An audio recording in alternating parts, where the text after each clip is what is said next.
दोस्तों, मनुष्य जैसे कर्म करता वैसा ही फल उसका इकट्ठा होता रहता है। कुछ लोग सोचते हैं कि उनसे बुरे कर्म बन गए तो उनकी सोच यह होती है कि वह आत्महत्या करके इस जीवन को खत्म कर लेंगे तो उन्हें इस दुख से मुक्ति मिल जाएगी। लेकिन ऐसे सोच रखने वाले लोग अज्ञानी होते हैं। वह यह नहीं जानते कि चाहे कुछ भी कर लो, लेकिन कर्मों का फल तो भुगतना ही पड़ता है।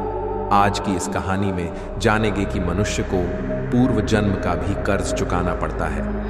नमस्कार दोस्तों, बोधि थिंक्स बाय यूट्यूब चैनल में आपका दिल से स्वागत है। एक समय की बात है, गांव से कुछ दूर एक जंगल में एक महात्मा का आश्रम था। वह बहुत ज्ञानी थे। उनसे लोग दूर दूर से ज्ञान प्राप्त करने आते थे। एक दिन वह महात्मा उपदेश दे रहे थे।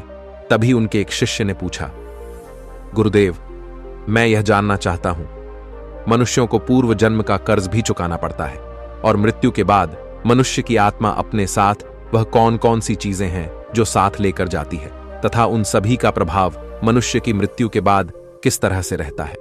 महात्मा ने कहा, भंते, आज आपने जो प्रश्न किए हैं वह समस्त मानव जाति के कल्याण हेतु अत्यंत महत्वपूर्ण है। यह सत्य है कि मनुष्य को अपने पूर्व जन्म का कर्ज अवश्य ही चुकाना पड़ता है और मृत्यु के बाद भी कुछ ऐसी चीजें हैं जो आत्मा के साथ में ही रहती है और उनका प्रभाव मनुष्य के दूसरे जन्म पर भी पड़ता है। तब शिष्य ने पूछा, गुरुदेव, वह कौन सा कर्ज होता है जो अगले जन्म में भी चुकाना पड़ता है और वह कौन सी चीजें हैं जो अगले जन्म में भी प्रभाव डालती है। फिर महात्मा ने कहा, आज मैं आपको इसी विषय में एक कथा सुनाता हूं। आप इस कथा को ध्यान लगाकर पूरा सुनोगे तो आपको आपके सभी प्रश्नों के उत्तर अवश्य मिल जाएंगे। आगे महात्मा कहते हैं, एक समय की बात है, किसी नगर में संतोष नाम का एक ब्राह्मण रहता था और उसकी पत्नी का नाम शकुंतला था। वह अत्यंत गरीब घर में जन्मा था, लेकिन वह अत्यंत बुद्धिमान और मेहनती था। जब वह निर्धन था तब उसे धन की अधिक लालसा नहीं थी, लेकिन अपनी मेहनत के जोर पर जैसे जैसे उसके पास धन का संग्रह होने लगा, तब वह दिन रात उस धन को बढ़ाने की चिंता में डूबा रहता था। उसकी पत्नी रूपाली भी धन की अत्यधिक लालची स्त्री थी। आप तो जानते ही हैं कि धन की लालसा ऐसी होती है जो बढ़ते धन के साथ साथ बढ़ती ही जाती है। संतोष अब ऐसा सोचता था कि काश उसे कोई ऐसी युक्ति मिल जाए जिससे कुछ ही दिनों में धन में हजारों गुना बढ़ोतरी हो जाए। पहले वह धन को चंचल और हाथ का मैल समझता था और कहता था, धन का क्या है, वह तो हमेशा आता जाता रहता है। लेकिन तब वह मूर्ख था।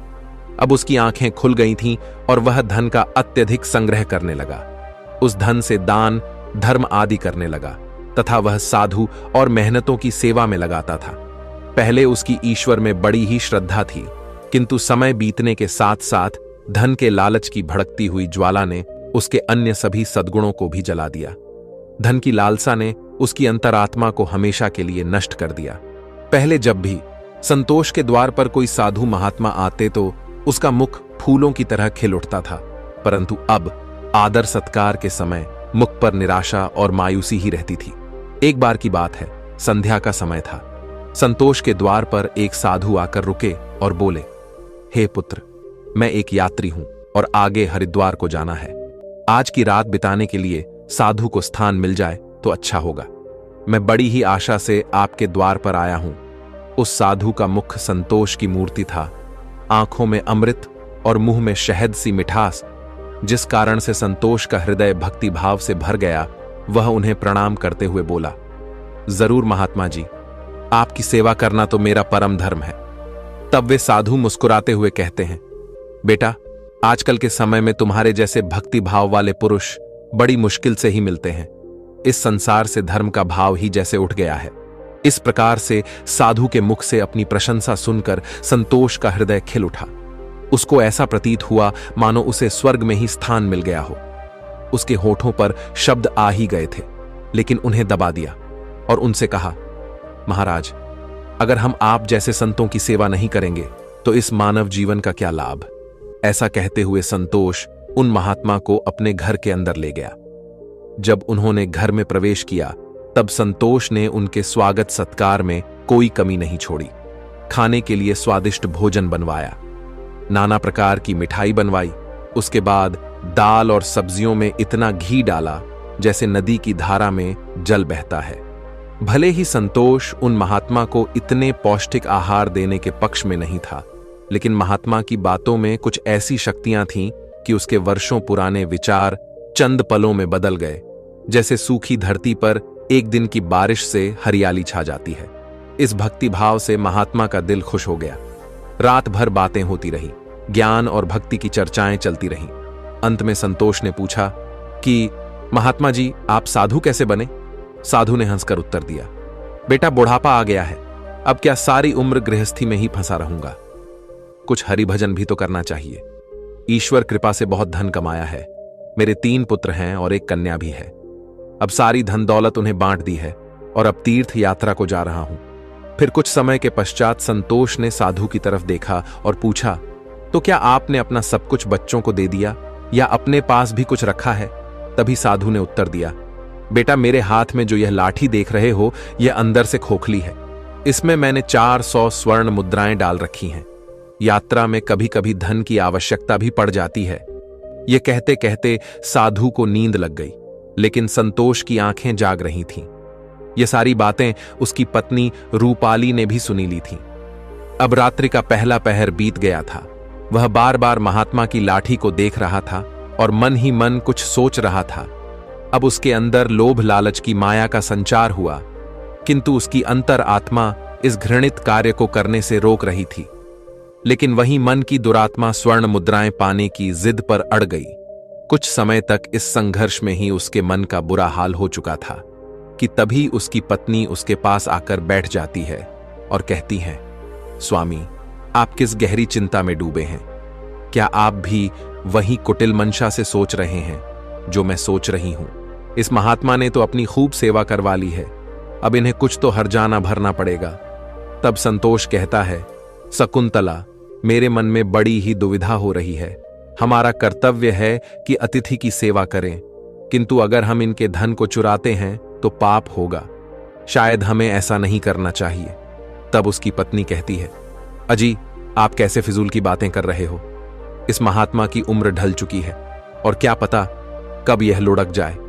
वैसे भी अब यह अनाथ हैं और अपना अंतिम समय बिताने के लिए हरिद्वार जा रहे हैं। आप अपने मन को मत रोको और इन स्वर्ण मुद्राओं को ले लो। मुझे लगता है ईश्वर भी यही चाहते हैं। इसी कारण से यह महात्मा यहां पधारे हैं और जो बात सबसे गुप्त रखनी चाहिए उसे ही आपको बता दी है। तब संतोष कहता है, ठीक है। अंततः लोभ ने धर्म को हरा दिया। संतोष ने लाठी उठाई, पर उसके हाथ पैर कांप रहे थे। उसकी अंतरात्मा ने एक बार फिर से बड़बड़ाना शुरू किया, लेकिन लोभ के दृढ़ हाथों ने उसे दबा दिया। तभी संतोष और शकुंतला ने लाठी खोली और उसमें से स्वर्ण मोहरों को निकाल लिया और उनकी जगह सामान्य लोहे के सिक्के भर दिए। अगले दिन सुबह महात्मा संतोष और उसकी पत्नी की विनम्रतापूर्वक आज्ञा लेकर स्नान आदि करके अपनी अगली यात्रा के लिए तैयार हो गए। किंतु अभी भी संतोष का दिल धड़क रहा था। उसे डर था कि कहीं साधु को शक ना हो जाए। इस ख्याल से उसका चेहरा पीला पड़ता जा रहा था, लेकिन महात्मा को इस बात की कोई खबर ही नहीं थी। वह तो हंसते हुए बातें कर रहे थे और रात की मेहमान नवाजी के लिए बार बार धन्यवाद दे रहे थे। अपितु जाते समय संतोष ने कहा, महात्मा जी, मेरे यहां संतान नहीं है। कृपया भगवान से प्रार्थना करें कि उनके जैसी ही हमारे यहां संतान हो जाए। वैसे तो हम पापी हैं, हमारी प्रार्थना ओए का कोई असर नहीं हो सकता, किंतु आप तो महात्मा हैं, भगवान आपकी बात जरूर सुनेंगे। तभी मंद मुस्कान के साथ महात्मा ने उत्तर दिया, सुनेंगे या नहीं यह तो वही जाने, लेकिन मैं तुम्हें आशीर्वाद देता हूं कि भगवान तुम्हें संतान दे। इतना कहकर वे महात्मा वहां से चले गए। अब जैसे संतोष के सिर से एक बड़ा बोझ हट गया था। उसे ऐसा लगा जैसे महात्मा के जाने के साथ ही उसके दिल से एक पत्थर हट गया हो।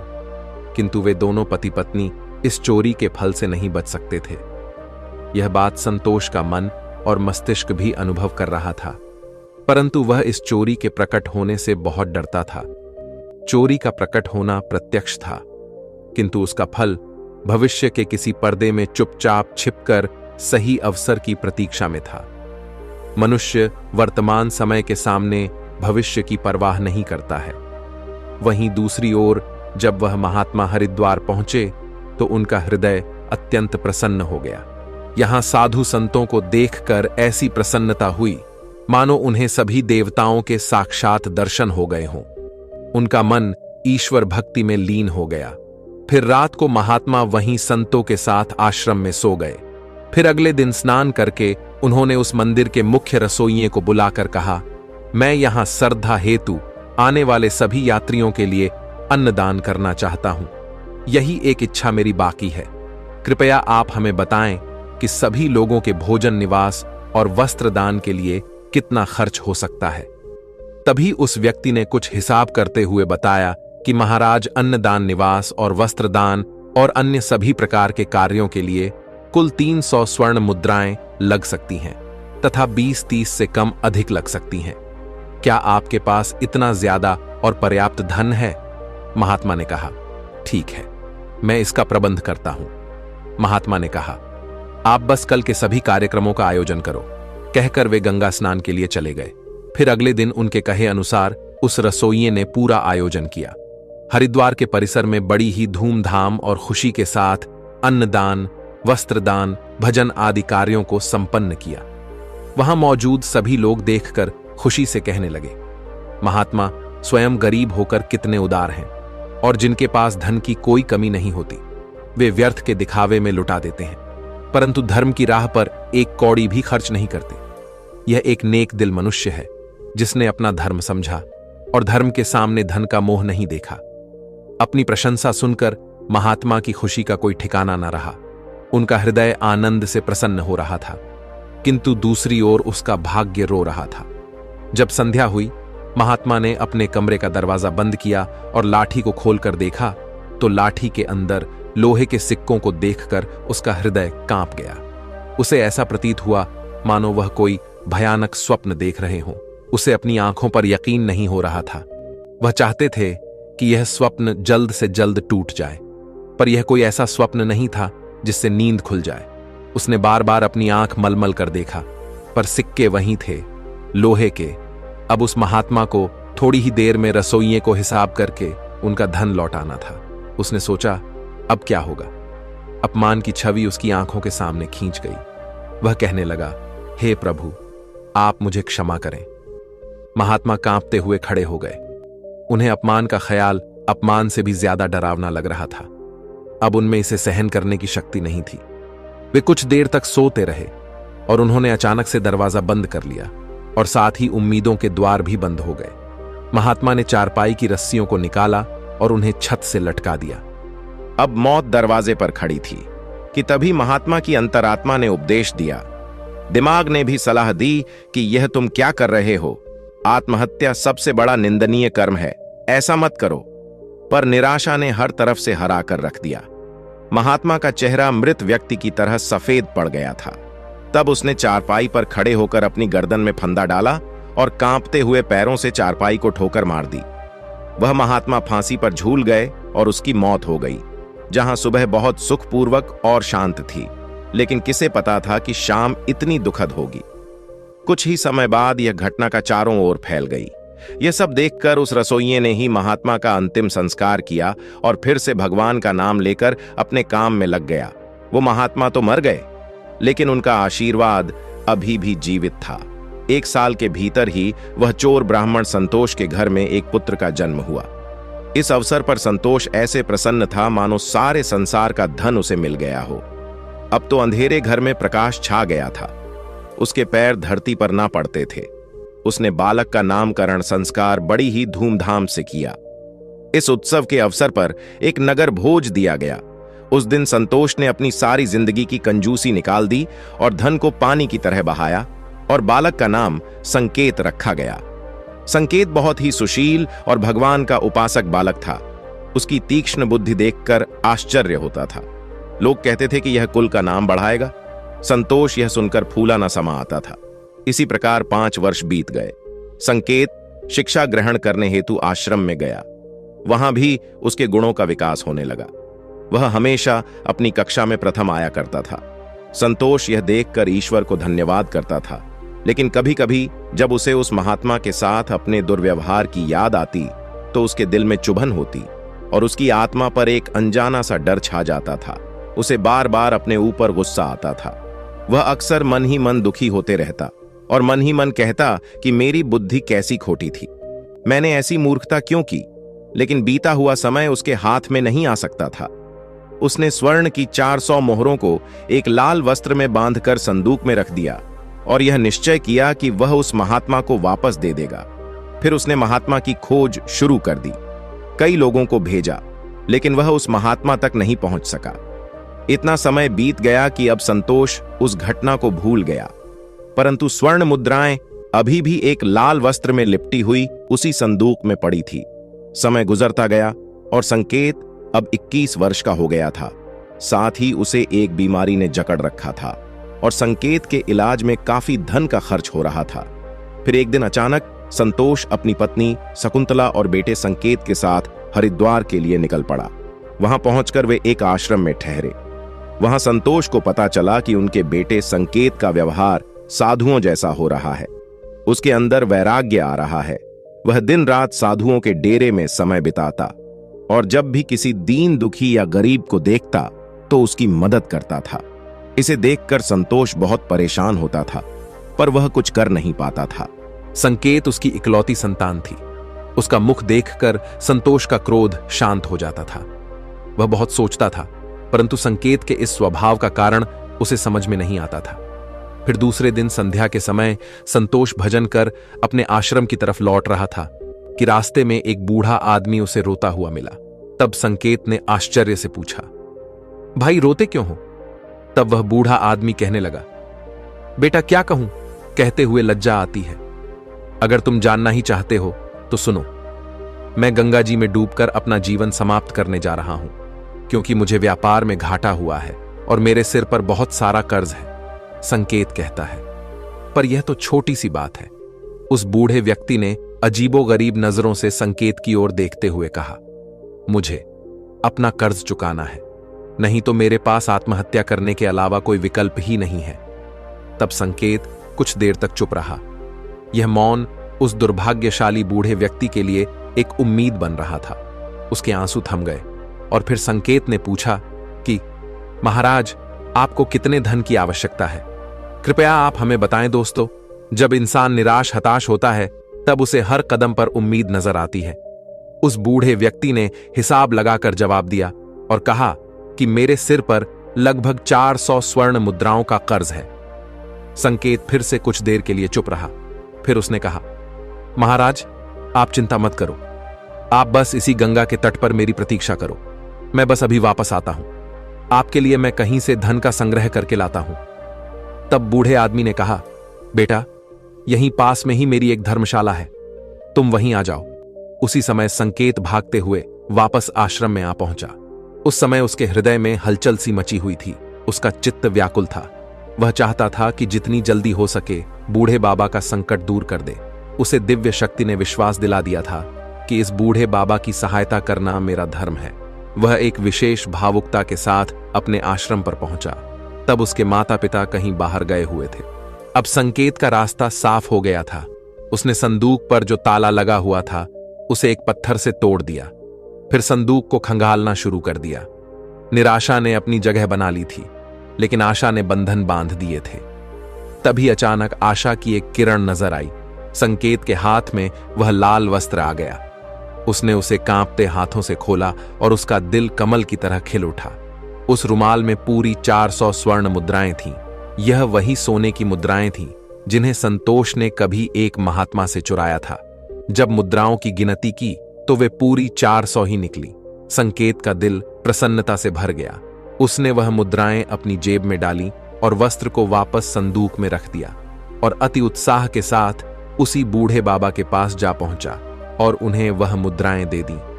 दोस्तों, हर व्यक्ति को पूर्व जन्म का कर्ज चुकाना ही पड़ता है। यह बूढ़े बाबा वही रसोइये हैं जिन्होंने उस महात्मा का अन्नदान और भंडारे का आयोजन किया था, किंतु उनके आत्महत्या करने के कारण इनके ही धन की हानि हुई थी। और संकेत वही महात्मा है जो संतोष के घर में जन्म लेकर अपना कर्जा चुकाकर मुक्त हुआ है। दोस्तों, अब आगे सुनो। होनी को कुछ और ही मंजूर था। जब संकेत वापस लौटा तो उसके मन में एक अनोखी शांति थी, मानो कि उसका जन्म इसी कार्य को पूर्ण करने हेतु हुआ था। अब उसकी बीमारी ने उसके ही प्राणों की आहुति ली। वहीं जब दूसरे दिन सुबह यह बात संतोष और शकुंतला को पता चली कि उनका पुत्र मृत्यु को प्राप्त हो चुका है, तो इस दुख के कारण उनका हृदय अत्यंत पीड़ा से भर गया और निराशा के साथ उन्होंने भी अपने प्राणों को त्याग दिया। जब उन तीनों की मृत्यु हुई तो उसी रसोइये ने उनका अंतिम संस्कार किया। जब उन तीनों की आत्माओं को यमराज के दरबार में लाया गया, तब यमराज ने संकेत को स्वर्ग में भेज दिया। वहीं दूसरी ओर संतोष और उसकी पत्नी शकुंतला को घोर नरक में डाल दिया। तत्पश्चात उन दोनों को ही अपाहिज बनाकर धरती लोक पर कुत्ते के रूप में जन्म देकर वापस भेज दिया। दोस्तों, जो भी मनुष्य अपने जीवन में कर्ज नहीं चुकाते हैं, उन्हें जन्म जन्मांतर तक कष्ट भोगने पड़ते हैं। इसीलिए मनुष्य को किसी भी प्रकार के एहसान और कर्ज को चुकता करना चाहिए। दोस्तों, महात्मा आगे कहते हैं, हे भंते, आपके दूसरे प्रश्न के अनुसार मृत्यु के पश्चात भी 5 ऐसी चीजें हैं जो शरीर का साथ नहीं छोड़ती हैं और मृत्यु के पश्चात भी उस आत्मा के साथ ही रह जाती। यानी मृत्यु के पश्चात जब आत्मा दूसरे शरीर में प्रवेश करती है तो यह चीजें आत्मा के साथ उस नए शरीर में प्रवेश कर जाती हैं। कामना वह पहली चीज है जो मनुष्य की मृत्यु के साथ ही रहती है और अगले जन्म में भी उसके साथ रह जाती है। दूसरी है कर्म। मनुष्य इस जीवन में पुण्य कर्म और अच्छे कर्म करता है तो अगले जन्म में भी उस मनुष्य को सुख, शांति और समृद्धि की प्राप्ति होती है। तीसरी है वासना। वासना भी कामना का ही एक प्रकार है। वासना एक ऐसी चीज मानी जाती है जिसका कोई भी अंत नहीं है। मृत्यु की चौखट पर आए हुए लोग भी वासना से मुक्त नहीं हो पाते हैं। इस सांसारिक सुख की चाहत और काम की इच्छा वासना कहलाती है। मन की शांति और ज्ञान ही एकमात्र वस्तु है जो वासना से मुक्ति दिलवा सकती है। चौथी है स्मृति या ज्ञान। बुद्धिमान मनुष्य हमेशा ही बुद्धिमान और विवेकशील रहते हैं, जिस कारण से उन्हें जल्दी मुक्ति की प्राप्ति होती है। और 5वीं बात है कर्ज। यह एक ऐसी चीज है जो मनुष्य के मरने के बाद भी उसका पीछा नहीं छोड़ती है। अगर किसी से कर्ज लिया है तो उसे मरने से पहले जरूर छू देना चाहिए। लिया गया कर्ज और दिया गया कर्ज जन्म जन्मांतर तक उस मनुष्य के साथ ही रहता है। अगर कोई मनुष्य कर्ज लेकर मरता है तो उसका कर्ज परलोक में वापस मांगा जाता है, साथ ही उसे अपने कर्ज की सजा भी दी जाती है। इतना ही नहीं, पुनर्जन्म में उस कर्ज के भरण के तौर पर उस मनुष्य के शरीर के किसी भी हिस्से को अपंग या अपाहिज बना दिया जाता है। अगले मिलने वाले जन्म में भी वो व्यक्ति सुख सुविधाओं से दूर रहता है और हमेशा अपने जीवन में असफल रह जाता है। तो दोस्तों, कैसी लगी आपको ये कहानी? आप हमें कमेंट सेक्शन में जरूर बताना, और अच्छी लगी हो तो इस चैनल को सब्सक्राइब जरूर कर लेना। तो चलिए मिलते हैं ऐसी ही कोई नई कहानी में। तब तक के लिए अपना ख्याल रखें। धन्यवाद और नमोः बुद्धाय।